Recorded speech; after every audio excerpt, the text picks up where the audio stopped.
नमस्कार विद्यार्थी मित्रो, तर तुमचं ऑनलाईन प्लॅटफॉर्मवरती आपलं स्वागत आहे स्वराज्य पोलीस अकॅडमीच्या. तर नुकत्याच झालेल्या पोलीस भरती मुंबई शहर पोलीस पेपरमध्ये विश्लेषण आज आपण पाहण्याचा प्रयत्न करणार आहोत. इतर काही पेपरचं विश्लेषण आपण मागच्या भागात दिलेलं आहे, ज्यांनी पाहिलं नसेल ते पाहून घ्या. याच्या पुढेही विश्लेषण येणार आहेत, पुढचे जे पेपर महत्वाचे आहेत त्याच्यासाठी आपण विश्लेषण ही करणार आहोत. ठीक आहे, तर चला सुरू करूया. जास्त वेळ न दवडता पटापट अत्यंत सोपे मराठीचे जरी तुम्हाला काय दिसले पुणे शहर पोलीसला मराठीचे प्रश्न अत्यंत सोपे होते. जर त्यांनी डीपली प्रयत्न केला असेल तर त्यांना पैकीच्या पैकी पण मार्क्स मिळू शकतात. 25 पैकी 25 किंवा साधारणपणे 24-23 वरती त्यांचे मार्क्स थांबू शकतात. एवढा सोपा प्रश्न पेपर्स आला होता. बघा, पुढील समूहातील न जुळणारा शब्द शोधा. म्हणजे वेगळा घटक ओळखायचा आहे तुम्हाला. वेगळा घटक तुम्ही ओळखू शकता देवनागरी, मोडी, रोमन, इडली. इडली बघितल्या बघितल्या कळतं की इडलीचा काही त्याची संबंध लागत नाही. तर योग्य उत्तर आहे इडली. आणि मग बाकीच्या काय आहेत, तर बाकीच्या देवनागरी तुम्हाला माहिती आहे लिपी, मोडी पण लिपी आहे. पण सहज रोमन पण ही काय आपल्याकडे लिपी आहे, लिपीच लिहितो ना, रोमन अंक लिहितो. त्याच्यामुळे इडली हा वेगळा घटक आहे. पुढे मराठी लिपी कशा प्रकारे लिहिली जाते. मराठी लिपी काय बरं, देवनागिरी लिपी आहे. कुठली आहे, देवनागिरी. ती लिहिली जाते डावीकडून उजवीकडे लिहिली जाते. कशी, डावीकडून उजवीकडे लिहिली जाते. बघा, लिपीवरतीच प्रश्न सलग विचारले होते. पुढचं पण मराठी भाषेचे लेखन कोणत्या लिपीत केली जाते, आताच वरती होती कुठली, देवनागिरी लिपीत. कुठल्या, देवनागिरी लिपीत. ब्राह्मी लिपी काय आहे, तर ब्राह्मी लिपी सर्वात जुनी जुनी लिपी आपण म्हणतो, किंवा सर्व लिपींची जननी असं तिला म्हटलं जातं. ब्राह्मी लिपीला काय म्हटलं जातं, सर्व लिप्यांची जननी असं म्हटलं जातं. हे लक्षात ठेवा. खरोष्टी त्याला आपण दुसरं नाव आहे गांधारी लिपी. काय बरं, गांधारी. कुशाण काळामध्ये तिचं फेमस ती लिपी झाली होती. तर खरोष्टी गांधारी लिपी असं तिला म्हणून आपण ओळखतो. ठीक आहे, व्हेरी गुड. पुढे पुढचा काय प्रश्न होता बघा. हा प्रश्न तुमचा शक्यतो चुकण्याची शक्यता होती की शब्दांचे प्रथम लक्षात येणारे बाह्यरूप कोणते. जर शब्द डायरेक्ट बघितला आपण तर बाहेरून दिसणारं रूप असतं त्याचं चिन्ह रूप, म्हणजेच चिन्ह आपल्याला दिसतात. चिन्ह म्हणजेच काय, अक्षर आपण म्हटलं जातो, अक्षर. नंतर मग त्याचं अक्षर रूप दिसतं, नंतर मूळ वर्ण दिसतो, नंतर त्याचा येतो अर्थरूप. कळलं का, तर चिन्ह रूप त्याचं पहिलं दिसतं. यरलव अत्यंत सोपा प्रश्न होता. म्हणजे तुम्ही जर बघितलं तर पहिला जो चॅप्टर असतो आपला कुठला, भाषा आणि वर्णमाळा, याच्यावरती तुम्हाला जास्तीत जास्त प्रश्न पडलेले इथे पाहायला मिळतात. ज्यांनी केला असेल व्यवस्थित त्याच्यात मार्क्स जाणार नाही. आणि याच्यामध्ये तुम्ही सिली मिस्टेक टाळणे गरजेचं आहे. ओके, यरलव. यरलव म्हणजेच काय बरं, हे अर्धस्वर आहेत. काय बरं, अर्धस्वर आहेत. काय बरं, अर्धस्वर आहेत. कळलं का. तर सध्या 12वी झाली असेल आपल्याकडे. स्वराज्य पोलीस अकॅडमी जी मुंबई स्थित आहे, मुंबई, कांदिवली आणि विरारमध्ये. तर आपले 12वी नंतर जर महाराष्ट्र पोलीसमध्ये काय करायचं आहे, करिअर घडवायचं आहे, त्यासाठी आपले चालू आहेत, आपल्या ऍडमिशन प्रोसेस चालू आहे. तुम्ही बघू शकता. तुम्हाला डिटेल्स जर सगळे आता पुढच्या येणाऱ्या पेपरसाठी पेपर सोडवायचे, संभाव्य पेपर सोडवायचे असतील, काही व्हिडिओ लेक्चर तुम्हाला पाहिजे असतील, तर आपलं स्वराज्य करिअर अकॅडमीचं काय आहे, मिशन खाकी हे ऍप आहे. ते तुम्ही प्ले स्टोर वरून काय करू शकता, आज डाउनलोड करू शकता. खाली डिस्क्रिप्शन बॉक्स मध्ये तुम्हाला लिंक दिलेली आहे. पुढचा प्रश्न जाऊया आपण. अत्यंत, संधीवरती प्रश्न विचारला. अत्यंत, अति अधिक अंत, अति अधिक अंत, अति अधिक अंत. स्वर संधी आहेत. काय बरं आहे, स्वर संधी याच्यामध्ये दडलेली आहे. अति यंत असा शब्दच नाही. भावाचक नामाबद्दल चुकीची. सुंदरचं होतं सौंदर्य होतं, शूरचं होतं शौर्य, गंभीरचं होतं गांभीर्य. या सगळ्या बरोबर उत्तर आहेत, म्हणजे करेक्ट आहेत. चुकीची जोडी फक्त नवलची काय होते, नवलाई. त्याच्यामुळे हे उत्तर तुमचं करेक्ट येईल. ओके, कुठलं उत्तर येईल, नवल, नवलाई. पुढचा प्रश्न काय होता बघा. अर्धस्वरामध्ये, आता हा पुढचा प्रश्न, अर्धस्वरामध्ये स्वर व व्यंजन या दोन्यांचे गुणधर्म असतात. बघा, वर्णमालेवरतीच किती प्रश्न विचारलेत बघा. स्वर आणि व्यंजन यांचा असतं ते अर्धस्वर.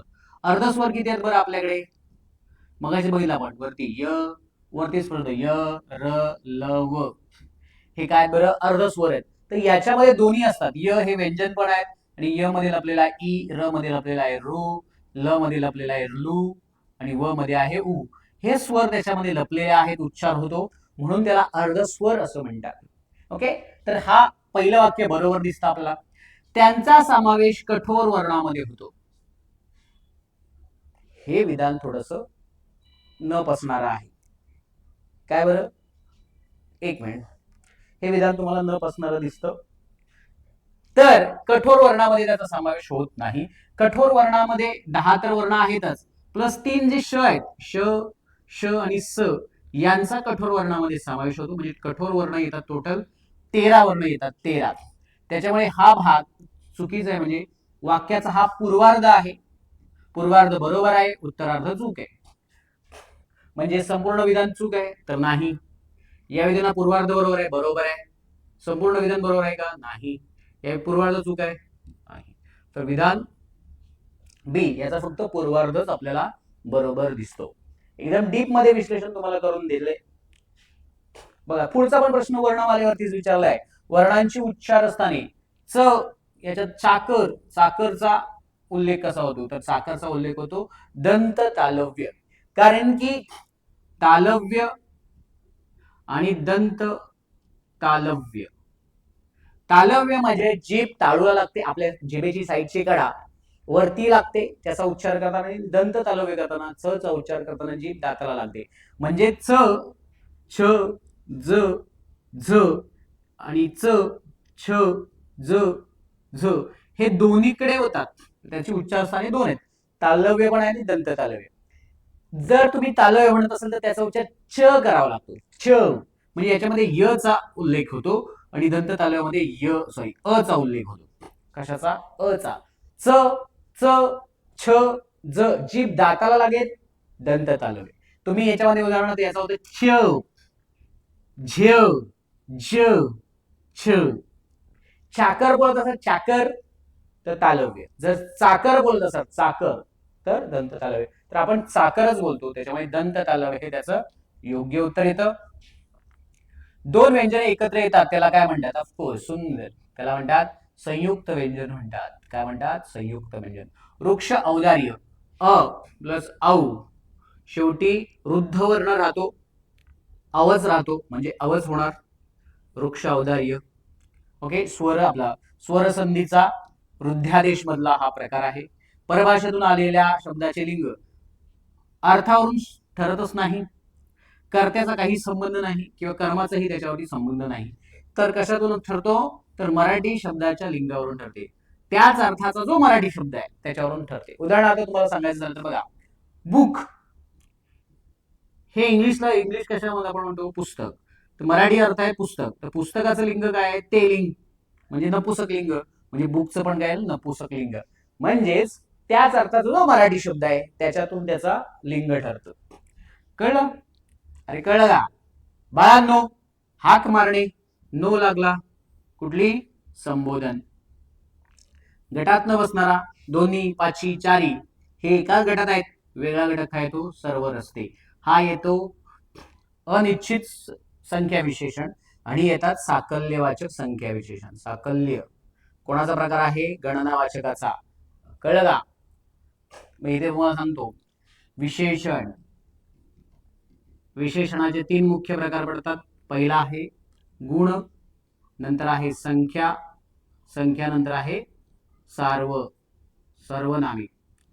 संख्येचे पुन्हा प्रकार पडतात. संख्येच्या पहिले गणना, गणना, गणनाचे 3 प्रकार पडतात, पूर्ण, अपूर्णांक आणि साकल्य.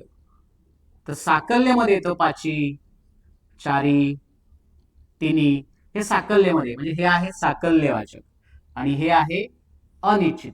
संख्या विशेषणाचे क्रम, अजून पडतो पृथकत्व, आवृत्ती आणि येतं अनिश्चित. तर अनिश्चित मध्ये सर्व येतं. कळले का? तर इथे तुम्हाला ते प्रकार मी समजावून सांगितलेत. पुढचा प्रश्न पटापट घेऊया आपण, सोपे सोपे. पुढील उत्तराचा क्रमांक योग्य. क्रियापद म्हणजे वाक्याचा अर्थ पूर्ण करणारा शब्द होय. बरोबर वाक्य आहे. क्रियापदातील प्रत्ययरहित धातूला धातू म्हणतात, मूळ शब्दाला. क्रियापदातील मूळ शब्दाला काय म्हणतात? धातू म्हणतात, हे पण बरोबर आहे. सर्वच क्रियापदे क्रिया दाखवतात असं नाही. सर्वच क्रियापदी क्रिया दाखवत नाहीत. ते उदाहरणार्थ नाही, आहे, हे शब्द काय क्रिया दाखवत नाहीत. ओके, म्हणून तर वरीलपैकी अचूक नसलेली विधाने ओळखा. अचूक नसलेली हे मुलांना येतं, मुलांना हे येतं, मुलांना नक्की येतं ते काय आहे ते. प्रॉब्लेम असा होतो की बाबा पुढचा एक्झॅक्टली प्रश्न आहे ना तो काय आहे तोच वाचता येईल नाही, कळत नाही. अचूक आहे की चूक आहे, चूक आहे की बरोबर आहे. अचूक म्हणजे काय बरोबर, अचूक म्हणजे काय बरोबर, बरोबर नसलेली, बरोबर नसलेली, बरोबर नसलेली म्हणजे कुठली चूक असलेली. म्हणजे चूक मला विधान कुठलं आहे फक्त तिसरं आहे, म्हणजे याचं योग्य उत्तर येणार फक्त क, फक्त क. कळलं का? पुढे ज्या काळातील क्रियापदाने केवळ काळाचा बोध होतो त्याला म्हणतात स्वार्थी वाक्य. काय म्हणतात? स्वार्थी वाक्य.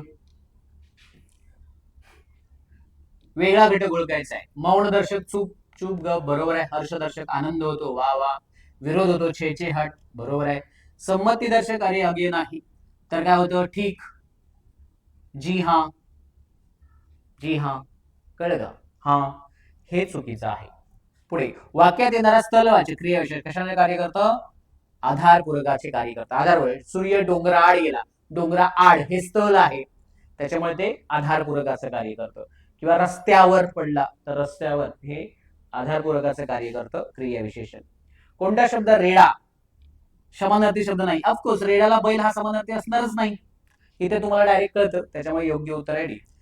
रेडा म्हणजेच आल्या, टोणगा, महिष हे त्याचे समानार्थी शब्द आहे. पुढे वाक्प्रचाराचा विसंगत पर्याय.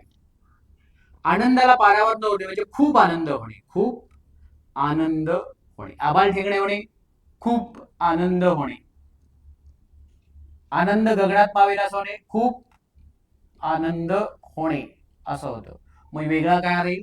आकाशाला गवसणी घालणे म्हणजे अचीव समथिंग, म्हणजे काहीतरी मोठं अचीव केलेलं आहे त्याने, आकाशाला गवसणी घातली म्हणजे काहीतरी मोठं अचीव केलेलं आहे. To achieve something, to achieve something. बाकीचे अर्थ येतात खूप आनंद होणे. सो योग्य उत्तर येतात सी. पुढचा प्रश्न आपण जाऊया. खाली दिलेल्या अलंकारिक शब्दाचा योग्य पर्याय निवडा. कर्दनकाळ, कर्दनकाळ, कर्दनकाळ तोच आहे कर्दनकाळ. नाटकामध्ये पाहिलं असेल ना, मी तुझा आहे कर्दनकाळ म्हणजे क्रूर व्यक्ती, क्रूर आणि उग्र व्यक्ती. देवघर सामासिक शब्दाचं लिंग शेवटच्या शब्दावरून ओळखतात, दुसऱ्या शब्दावरून. घर ते घर नापुसकलिंगी. गुरुचे अनेक वचन, एक गुरु अनेक पण गुरुज. पुढे पुढील शब्द सांगा. भाकर तुकडा. आई म्हणते ना पहिलं भाकर तुकडा, भाकर तुकडा खाऊन घे बाला, भाकर तुकडा. सो भाकर तुकडा.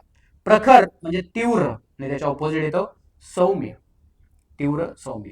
ठीक आहे, तर हे होते पुणे शहर पोलीसचे मराठीमधले प्रश्न. तुम्हाला हा व्हिडिओ कसा वाटला ते नक्कीच कमेंट्सद्वारे कळवा आणि पुढील सिरीजसाठी फॉलो करा, सबस्क्राईब करा. तोपर्यंत धन्यवाद. जय हिंद, जय महाराष्ट्र.